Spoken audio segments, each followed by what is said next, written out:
Hi friends, చేపలు అయితే clean చేస్తాను చూడండి. ఇవి వచ్చి 2 కేజీల చేపలు అనమాట. 2 కేజీల చేపలు ఇవి చూడండి ఎలా కట్ చేసి ఇచ్చారో వాళ్ళైతే షాప్ దగ్గర. ఈ పుక్కులు ఇవన్నీ అట్లే ఉన్నాయన్నమాట. ఇవన్నీ నీట్గా శుభ్రంగా కడుక్కోవాలి. ఈ శుభ్రంగా కడుక్కోవాలంటే ఇలా బండ్ ఉండాలన్నమాట. బండ్ ఉంటే రఫ్గా ఉండే బండ, దాని మీద నీట్గా క్లీన్ చేసుకోవచ్చు అనమాట. నేను ఎలా క్లీన్ చేయాలో నేను చూపిస్తాను చూడండి.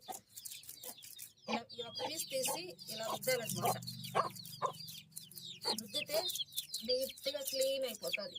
దీని మీద ఉన్న పుక్కులు, దీని మీద ఉన్న డస్ట్, ఈ బ్లాక్ స్కిన్ అంతా రిమూవ్ అయిపోతుంది అనమాట. అంటే నీట్గా తెల్లగా వచ్చేస్తుంది అనమాట. నేను ఎలాగో క్లీన్ చేసి చూపిస్తాను.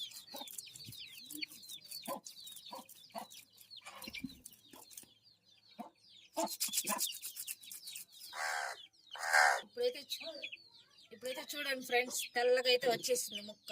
దీనికి డిఫరెంట్ అయితే చూడండి. ఇదైతే నల్లగా ఉంది, ఇదైతే కొంచెం తెల్లగా వచ్చింది. అంటే దీన్ని బాగా ఈ రఫ్గా ఉన్న బండ మీద వేసి నీట్గా క్లీన్ చేయాలన్నమాట.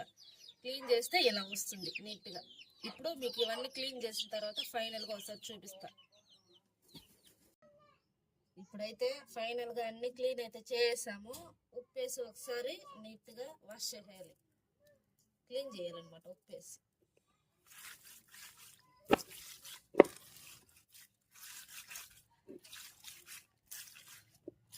దీంట్లోనే స్మెల్ గిల్లు ఇంకా ఏదైనా డస్ట్ గిస్ట్ ఏదైనా ఉన్నా కూడా శుభ్రంగా ఈ ఉప్పు వల్ల క్లీన్ అయిపోతుంది.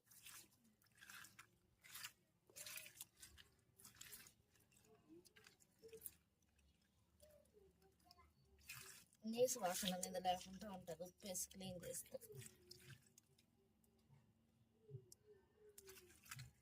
ఫైనల్గా నీళ్ళు పోసి క్లీన్ చేసుకోవాలి.